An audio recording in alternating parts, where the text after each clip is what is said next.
اپنی حد میں رہو خان، خان صاحب کے بھتیجے ہو تو اس کا فائدہ مت اٹھاؤ، سمجھے؟ ایک لڑکی ہمت کر کے بولی، ورنہ وہاں کے کسی گاؤں کی لڑکی میں اتنی ہمت نہیں تھی کہ اصیل آفتاب افندی کو کچھ کہے۔ او، تو اب تم اصیل افندی کو اس کی حد بتاؤ گی؟ وہ لڑکی کے گرد چکر لگاتے ہوئے ہونٹوں کو سیٹی کی شکل میں گول کر کے حیرت کا اظہار کرتے بولا۔ لڑکی جو گرین اور سرخ شلوار قمیص میں سلیقے سے سر پر دوپٹہ لیے پہلے قدرے با اعتماد تھی، اس کے یوں ارد گرد چکر لگانے پر کپ کپا اٹھی۔ دیکھو، میں خان صاحب کو شکایت کر دوں گی۔ اور وہ کچھ ہمت کر کے دوبارہ بولی۔ ہاتھ میں پکڑی پانی کی خوبصورت گھڑی پر اس کی گرفت اور مضبوط ہو گئی۔ اور کیا؟ ان اب وہ اس کے سامنے کھڑا اس کی آنکھوں میں دیکھتے ہوئے بولا، ان کے اپنے گاؤں کے علاوہ بھی آس پاس کے کئی گاؤں خان صاحب کے ذمے آتے تھے، جن کی ذمہ داریاں اب تک وہ بخوبی نبھاتے آ رہے تھے۔ مجھے جانے دو۔ وہ ہمت ہارنا نہیں چاہتی تھی، مگر اصیل سے زیادہ اس کے دوستوں کی نظریں اپنے وجود کے آر پار ہوتی محسوس ہو رہی تھی۔ ٹھیک ہے، جاؤ۔ لیکن وہ ایک طرف ہوا، ابھی اس نے ایک قدم ہی اٹھایا تھا کہ وہ دوبارہ اس کے سامنے آن کھڑا ہوا۔ اگر خان صاحب تک کسی بات کی بھنک بھی گئی تو وہ پراسرار سا مسکرایا۔ بے شک وہ ایک خوبصورت مرد تھا، اور اس کی مسکراہٹ پر تو کئی لڑکیاں مرتی تھیں، مگر وہ صرف خوبصورت تھا، خوبصورت نہیں۔ آگے تم سمجھدار لگتی ہو۔ سمجھ تو گئی ہی ہوگی۔ وہ وہی مسکراہٹ لیے آخر میں ایک آنکھ بند کرتے بولا، تو اس کے انداز اور اس کی باتوں کی گہرائی سمجھ کر لڑکی کی ریڑھ کی ہڈی میں سنسناہٹ دوڑ گئی۔ اپنی بات مکمل کرتے ہی وہ ایک طرف ہو گیا تو وہ اپنی پوری طاقت کے ساتھ وہاں سے بھاگی۔ ہاتھ میں اٹھائی گھڑی وہیں گر کر کئی ٹکڑوں میں بکھر گئی تھی۔ ایک نظر ان ٹکڑوں پر ڈالتے حسین نے نفی میں سر ہلایا اور دوستوں کو لیے پھر سے وہیں نہر کے کنارے بیٹھ گیا۔ موم، میں فرنٹ کی طرف جا رہی ہوں، وہ جلدی سے سیڑھیاں اترتے بولی اور بیرونی دروازے کی جانب بڑھی۔ ناٹ اگین زارا، اب کس فرنٹ کی طرف جا رہی ہیں آپ؟ عائشہ بیگم جو ملازمہ کو رات کے کھانے کی ہدایت دے رہی تھی، زہرا کی بات پر کچھ برہمی سے بولی، کیونکہ وہ ابھی کچھ دیر قبل ہی گھر آئی تھی اور اب پھر نہ جانے کس فرنٹ سے ملنے جا رہی تھی۔ موم، ہیرا سے ملنے جا رہی ہوں، وہ گھر میں اکیلی ہے۔ عائشہ بیگم کی آواز پر وہ اپنی تیز گام کو روکتے ہوئے مسکرا کر پلٹی۔ بچے کبھی گھر پر بھی رک جایا کریں، ہر وقت outing parties it's not a good thing. وہ اسے لے کر کافی فکر مند رہتی تھی، اسی لیے کئی بار صدیقی صاحب کے منع کرنے کے باوجود بھی وہ اسے ٹوکتی تھی، مگر وہ کہاں اثر لیتی، آخر باپ کی طرف سے ہر طرح کی مکمل آزادی جو تھی۔ موم، پریشان مت ہوا کریں، میں گھر میں اکیلے بور ہو جاتی ہوں، اور انکل آنٹی بھی تو ٹور پر گئے ہیں، ایرا بھی بور ہو رہی ہوگی، بس اسی لیے، اینڈ آئی پرومس جلدی آ جاؤں گی۔ وہ آج بھی ہمیشہ کی طرح انہیں منانے میں کامیاب ہو چکی تھی۔ عائشہ بیگم نے فقط دھیرے سے مسکراتے ہوئے سر کو ہلکی سی جمبش دی۔ تھینکس موم، بائے۔ وہ خوشی سے ان کے گلے لگتے ہوئے بیرونی دروازے سے جا چکی تھی۔ عائشہ بیگم نے اس کے ہمیشہ ایسے ہی مسکراتے رہنے کی دعا کی، مگر ایک انجانا سا خوف زہرا کے لیے ان کے دل میں ہمیشہ سے موجود تھا۔ آج بھی ویسا ہی تھا۔ وہ اپنی سوچوں کو جھٹکتی کچن کی جانب بڑھ گئی۔ شبنم، آپ واپس کب جا رہی ہیں؟ وہ اور شبنم دونوں لان میں موجود ہلکی دھوپ کا مزہ لے رہے تھے۔ زرگام نے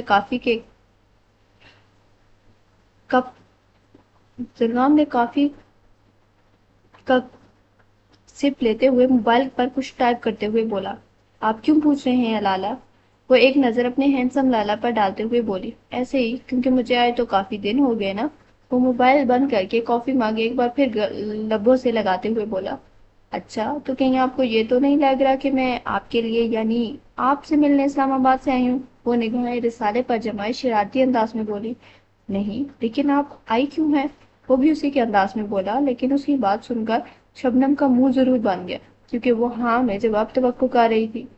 ظاہر ہے چھٹیاں گزارنے، وہ فوراً سے بولی، او یس، جنوری میں دسمبر ہالیڈیز منانے۔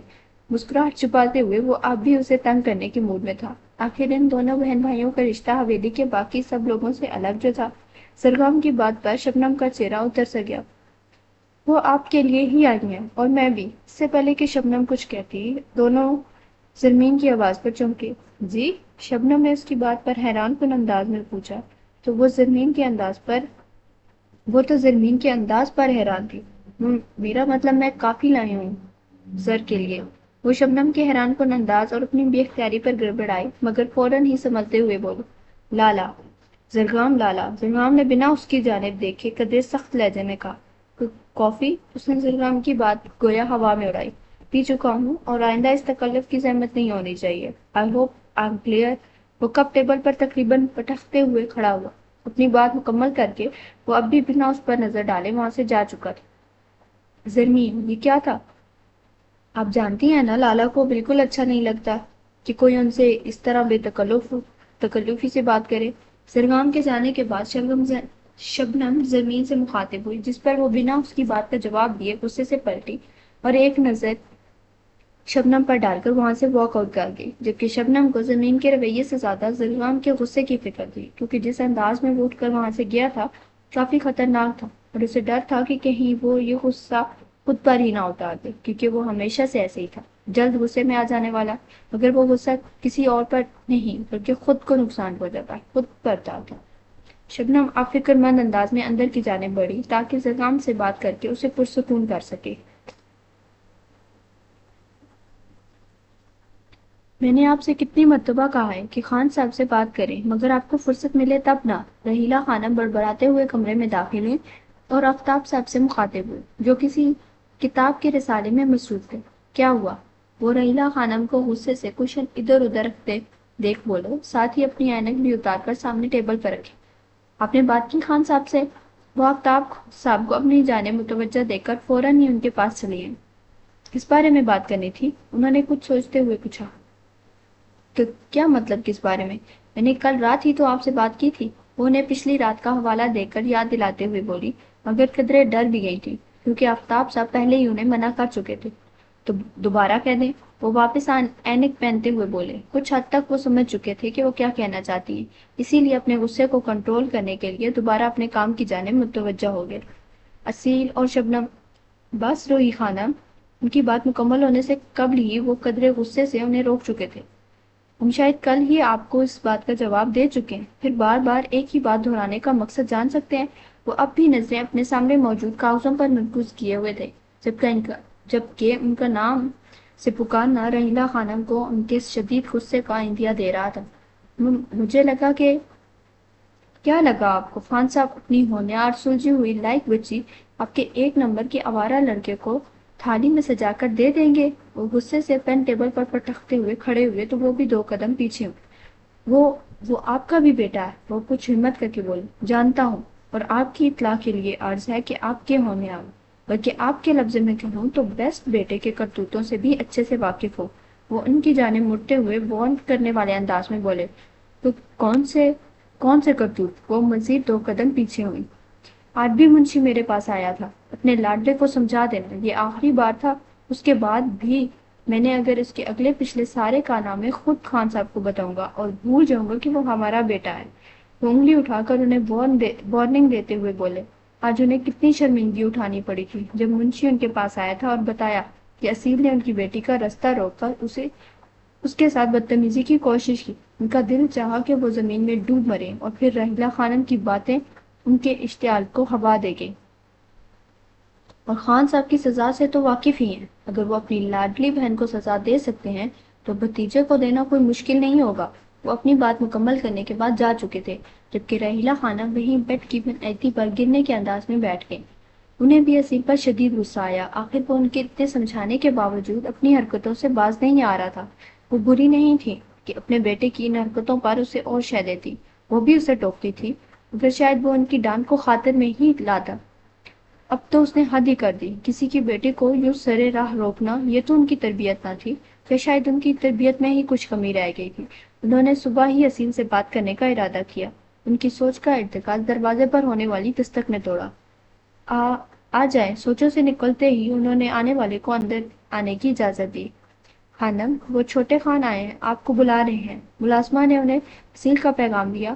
وہ شاید نہیں جانتا تھا کہ آفتاب صاحب روم میں نہیں، ورنہ وہ روم میں ہی آ جاتا. ٹھیک ہے، ہم آتے ہیں. آپ انہیں کہیں کہ گیسٹ روم میں ہمارا انتظار کریں. وہ سنبھلتے ہوئے ملازمہ سے بولی اور اصیل سے ابھی بات کرنے کا ارادہ کیا مگر باہر لان میں کوئی بھی آ سکتا تھا اور مردان خانے کی جانب جانے کی اجازت نہیں تھی، اسی لیے انہوں نے گیسٹ روم میں بات کرنا صحیح لگا. جی ٹھیک ہے. ملازمہ کے جانے کے بعد انہوں نے اپنا دوپٹہ سر پر درست کیا اور بائیں کی جانب چلی. سو گرلز، سیر پر جانے کا ارادہ کب تک ہے؟ زہرا کی آواز پر سبھی لڑکیاں اس کی جانب متوجہ ہو چکی تھیں. اگلے ہفتے چلتے ہیں. میرے پیرنٹس بھی آ جائیں گے، ایرا نے مشورہ دیا، چونکہ اس کے والدین آسٹریلیا کسی آفیشیل کام کی وجہ سے گئے ہوئے تھے اور انہیں اگلے ہفتے آنا تھا اور اس سے پہلے وہ کہیں جانے کا ارادہ نہیں رکھتی تھی۔ اوکے فائن، تو پھر اگلے ہفتے بدھ کو جائیں گے۔ سوموار کو ایرا کے پیرنٹس آئیں گے۔ زہرا نے جانے کا پروگرام سے سب کو آگاہ کیا تو سب نے سر ہلا کر حامی بھری۔ زہرا، تم اس کے لیے جا رہی ہو نا؟ ایک دوست نے زہرا سے معنی خیز انداز میں پوچھا۔ یس، لیکن تم سب کو پتا ہے وہ یہاں آ رہا ہے، وہ بھی 2 دن کے اندر۔ آئی ایم سو ایکسائٹیڈ، وہ خوشی سے سب کو بتا رہی تھی اور سبھی اس کی بات پر مسکرا دی۔ وہ سب جانتی تھی کہ وہ اس کے لیے کتنی اہمیت رکھتا ہے، اسی لیے تو وہ اس کی ہر بات میں شامل ہوتا۔ زارا، تم نے مجھے نہیں بتایا کہ وہ یہاں آ رہا ہے؟ وانیا نے سب لڑکیوں کو آپس میں متوجہ دے کر اسے آہستہ آواز میں پوچھا، کیونکہ ان دونوں کا رشتہ دوستوں سے زیادہ بہنوں کا تھا اور وہ دونوں ہی ایک دوسرے سے اپنی ہر بات شیئر کرتی تھی۔ ہاں، بتانے والی تھی، مجھے خود بھی رات کو بتایا اس نے اور پھر صبح سے بتانے کا موقع ہی نہیں ملا۔ زارا نے نہ بتانے کا جواز بتایا، جو کہ صحیح تھا، اور اسے خود بھی دکھ ہوا کہ وہ اپنی اتنی بڑی خوشی پہلے وانیا کے ساتھ شیئر نہیں کر پائی۔ دیکھ رہی ہو، دیکھ رہی ہوں مجھ سے باتیں چھپانے لگی ہو، وانیا نے مسکراتے ہوئے گلا کیا۔ نہیں یار، سچ میں نے تم سے کہا کہ وہ اچھا لڑکا نہیں، اس لیے تم مجھ سے ناراض ہو؟ وہ اس کی بات کاٹتے ہوئے بولی۔ ارے نہیں، میں تم سے ناراض ہو سکتی ہوں کیا؟ اور ویسے بھی تو وہ یہاں رہنا تو تم خود دیکھ لینا، وہ سچ میں بہت اچھا ہے۔ یہ بھی سچ تھا کہ وہ وانیا سے کسی صورت ناراض نہیں ہو سکتی تھی، لیکن اب وانیا کے ساتھ ساتھ وہ کسی اور کو بھی ڈیفینڈ کرنے لگی تھی، جبکہ پہلے یہ جگہ صرف وانیا کی ہوا کرتی تھی اور وانیا اس کے ذکر پر اپنی دوست کی آنکھوں کی چمک سے انجان نہ تھی۔ زارا، میں اب بھی کہوں گی کہ فیس بک پر پیار نہیں ہوتا۔ اس نے ایک اور کوشش کی اپنی بہن جیسی دوست کو سمجھانے کی، وہ کسی صورت اس کی زندگی خراب نہیں ہونے دے سکتی تھی۔ کیوں نہیں ہو سکتا؟ آج زارا نے یہ نہیں کہا تھا کہ وہ اس کی باتوں سے یا اس کی سیرت سے متاثر ہوئی ہے، بلکہ آج اسے وانیا سے اس کی بات کا جواز مانگا تھا، کیونکہ اس کے لیے آپ کا ایک دوسرے کو جاننا ضروری ہوتا ہے، ایک دوسرے کو سمجھنا ضروری ہوتا ہے۔ اس نے آسان لفظوں میں زارا کو سمجھانا چاہا۔ اور تمہیں لگتا ہے وہ مجھے نہیں سمجھتا؟ زارا نے سوالیہ انداز میں پوچھا۔ نہیں، تم مجھے نہیں جانتی، وانیا نے اپنی ہمیشہ سے کہی جانے والی بات دہرائی۔ مطلب؟ زارا شاید ایسے جواب کی توقع نہیں کر رہی تھی، جبکہ اس کی بات پر وانیا نے فقط مسکراتے ہوئے نفی میں سر ہلایا۔ وہ اپنی دوست کو کسی تیسرے انسان کے لیے خود سے بدگمان نہیں کر سکتی تھی۔ میں اسے اچھے سے جانتی ہوں، وانیا کے خاموش ہو جانے پر اس نے مضبوط لہجے میں کہا۔ زارا، وانیا، یار وہ کل پرسوں تک آئے تو جائے گا، تو تم خود ہی مل لینا، اور مجھے معلوم ہے اس سے مل کر تمہارے سارے ڈاؤٹس کلیئر ہونے والے ہیں۔ وانیا کی بات کرنے سے پہلے ہی وہ اسے روک چکی تھی اور اس کے چہرے پر مسکراہٹ بتا رہی تھی کہ وہ اپنی دوست کے علاوہ اپنے ون کے بارے میں زیادہ نہیں تو کچھ حد تک خیالات بدلنے میں کامیاب ہو چکی ہے، جبکہ وانیا نے اس کے مسکراتے چہرے کو دیکھ کر دل میں ہمیشہ اس کے ایسے ہی مسکراتے رہنے کی دعا کی، اور ساتھ ہی یہ دعا بھی کی کہ وہ لڑکا جسے وہ جانتی ہے وہ زارا کا بوائے فرینڈ کبھی نہ ہو۔ وہ اپنی دوست کو کبھی جانتے بوجھتے کھائی میں جانے نہیں دے سکتی، مگر فی الوقت وہ صرف دعا ہی کر سکتی تھی، اور اس کی ساری دعائیں تو تھی ہی صرف زارا کے لیے، اور اس کا تھا ہی کون اس دنیا میں۔ بابا، آپ نے بلایا؟ سرغام مردان خانے میں داخل ہوا تو خان صاحب منشی سے کوئی بات کر رہے تھے۔ ان کے جانے کے بعد اس نے پوچھا۔ ہاں جی، بیٹھیں، وہ اینک اتار کر سامنے ٹیبل پر رکھتے ہوئے بولا۔ مردان خانے کی ایک دیوار کے ساتھ چارپائیاں، دوسری دیوار کے ساتھ کرسیاں رکھی ہوئی تھیں، دونوں کے درمیان میں ٹیبلز رکھے گئے تھے، ایک دیوار کے ساتھ اونچی ٹیک والی کرسیاں اور اسی دیوار کے ساتھ اندر آنے کے لیے دروازہ تھا جو اندر یعنی مردانے میں کھلتا، اور ایک دروازہ باہر کی جانب کھلتا۔ آگے کا کیا ارادہ ہے آپ کا؟ وہ اب مکمل طور پر اس کی جانب متوجہ ہوئے۔ کچھ دنوں میں انشاءاللہ چچا جان کے ساتھ جاؤں گا۔ وہ نظریں جھکائے ان کے سامنے مؤدب سا بیٹھا، ہمیشہ کی طرح چہرے پر سختی لیے مگر لہجہ نرم تھا۔ کیوں؟ کچھ دن انتظار کی وجہ؟ وہ اس کے چہرے پر نظریں جمائے مکمل سنجیدگی سے پوچھ رہے تھے۔ ابھی 1-2 دن میں اسلام آباد جانے کا ارادہ ہے، اس نے اپنے پروگرام سے آگاہ کیا۔ شبنم کے ساتھ ہی جانے کا ارادہ ہے آپ کا؟ جی، اس نے مختصر سے جواب دیا۔ خیریت کا کام؟ کب تک نکلیں گے؟ دونوں اینک لگاتے ہوئے بولے۔ کل شام میں نکلیں گے۔